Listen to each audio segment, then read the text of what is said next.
Welcome to another English podcast provided by LingExam Language Academy. This is Mediating a Conflict Between Colleagues, the complete C1 guide for successful workplace resolution provided by LingExam.com. Today, we're diving into a skill that is, well, frankly, essential in any professional setting these days because, let's face it, conflict. Yeah. It happens, right? It's pretty much inevitable when you get diverse people working together. Absolutely different perspectives, different pressures, disagreements are just, well, part of the territory. Exactly. And while sometimes things just sort of blow over, other times these conflicts can really, escalate. They really can. And that escalation, it hits productivity, it damages trust, it can sour those really important working relationships. Which is where mediation comes in, effective mediation. Yes. It's such a critical soft skill, maybe a bit overlooked sometimes, but so valuable for turning those tricky moments around. Totally. So picture this. You've got two colleagues, both really key players on a project, and they're just stuck at loggerheads. Right. And the tension's palpable, affecting the whole team's mood. Maybe deadlines are slipping. Yeah.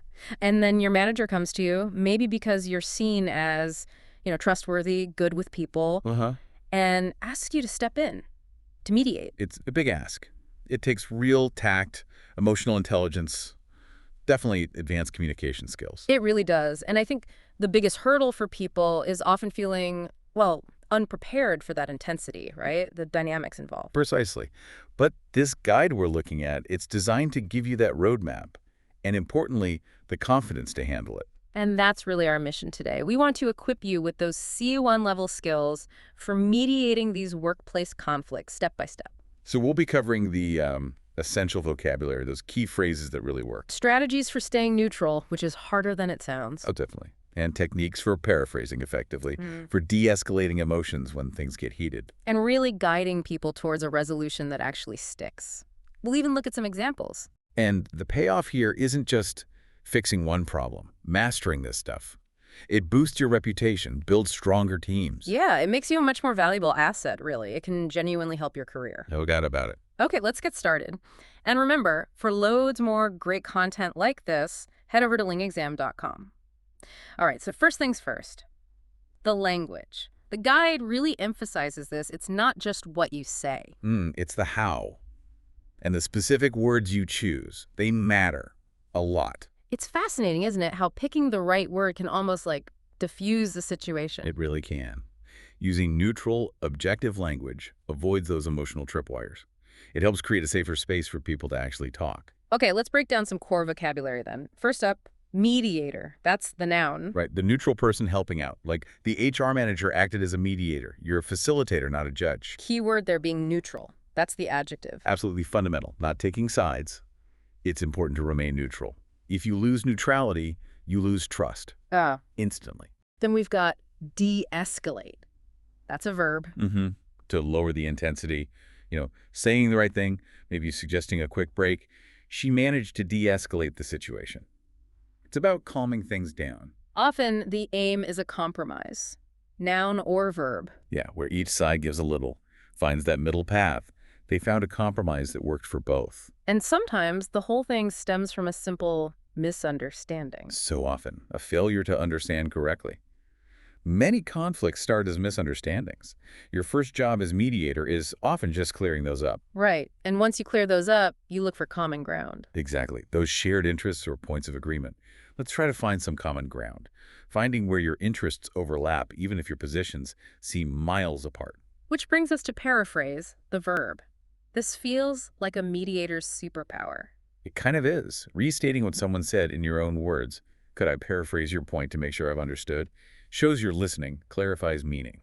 It's powerful. You might also feel tension in the room, the noun for that strain. You can often literally feel it, can't you? There was noticeable tension. Recognizing that is key for knowing when to maybe, intervene gently. And the goal ultimately is resolution. Solving the dispute. That's what we're aiming for. We hope to reach a resolution today, a positive way forward. Okay, so those are the words, but the guide also highlights specific phrases. Yeah, and these aren't just polite throwaways. They're strategic tools. Right. They set the tone, manage the flow, keep things constructive, like opening phrases. Thank you both for agreeing to meet. My aim is to help us find a way forward. Or, let's start by hearing each perspective without interruption. Straight away, You're setting expectations, establishing your role. And for keeping communication respectful. Things like, let's ensure everyone has a chance to speak. Or, please try to listen with an open mind. Gentle reminders of the ground rules. And that paraphrasing skill we mentioned, phrases like, if I understand you correctly, you're saying. Or, let me rephrase that to check my understanding. These build trust. They ensure people feel truly understood, not just heard. Big difference. What about when things get heated? Managing emotion. Crucial. Acknowledging feelings without taking sides. I can see this is a sensitive issue for you. Okay. Or suggesting a pause. Let's take a moment to breathe and refocus. Just giving people space can work wonders. And then shifting towards solutions. You need to prompt them. What outcomes would be acceptable for you? Or is there any middle ground you both could agree on? Directing the energy towards solutions. Finally wrapping it up. Clear closure. Let's summarize what we've agreed upon, and thank you both for your honesty and willingness to resolve this. Reinforces the agreement and ends on a positive note. So you've got the language down, but how do you actually do it? This guide gives a really clear step-by-step process, which is good because winging it when emotions are high, probably not the best idea. Definitely not. And the structure is key. Each step builds on the last. It creates a fair, predictable framework that helps guide people towards agreement, stops things going off the rails. Okay, step 1, preparing for mediation. So before the meeting even happens. Right, you do your homework. What's the conflict about? How long has it been going on? Who's involved? Gather that background info. And find a neutral space. Private, comfortable. Absolutely. And think about confidentiality, making it clear things stay in the room. Reaffirming your own unbiased stance. Setting those ground rules in your own mind first. It's all foundational. Got it.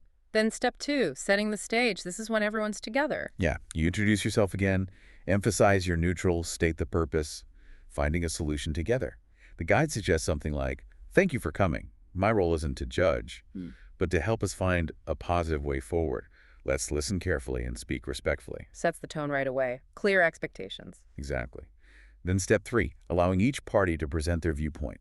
Uninterrupted time for each person. And this is where that active listening really comes in. Eye contact, nodding. Verbal cues like I see, okay. But critically, summarizing, paraphrasing, making sure you and the other party have truly understood their perspective.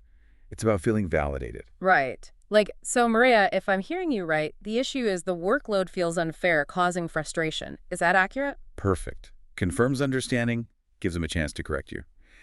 Then step 4, identifying underlying issues. Getting beneath the surface. Because often the thing people say they're arguing about isn't the real issue. Exactly. It's often a symptom.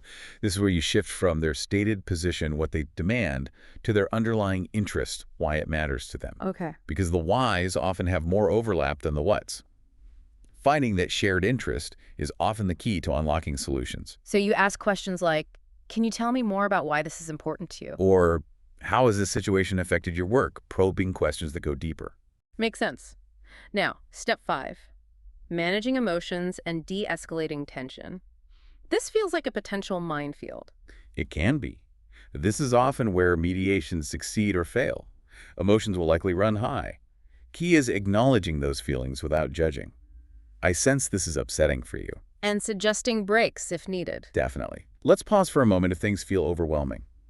A short break can completely change the energy in the room. I remember mediating once, tiny issue technically, but huge emotions. A 5-minute coffee break worked miracles. Neutral language always helps too. Good tip. Okay, after navigating the emotions, step 6, encouraging mutual understanding. This is powerful. You ask each person to try and state the other person's viewpoint, not to agree, just to show they've heard and processed it. Promotes empathy, right? Seeing it from their side. Exactly. You might prompt with, could you try summarizing what your colleague just shared in your own words? Once there's some understanding, step 7, generating solutions. Yes. Now you invite them to suggest ways forward. Brainstorm together. Look at pros and cons. You shift the focus firmly onto solutions. Guiding with questions like, what would an ideal outcome look like? Or, is there a solution that could address both of your main concerns? Empowering them to co-create the solution really helps with buy-in later. Leads nicely into step 8, reaching an agreement. Right. Get explicit confirmation. Are we both agreed on this course of action? Then critically, write it down. Document the agreement and the specific steps for implementation. Like, Okay, so we've agreed. Weekly review of tasks, regular check-ins for communication. Clarity is king. Absolutely. And don't forget step 9, following up. Ah, good point. Don't just assume it's fixed. Nope. Check in after a week or two, see how the agreement is working in practice, address any new wrinkles, shows you're committed to a lasting resolution. The guide actually has a model dialogue showing all this in action, which is super helpful to see how it flows. Okay, so we had the steps. But like you said, it's not just paint by numbers. There's an art to it. What are those bigger picture strategies? Yeah, this is about moving beyond just the process.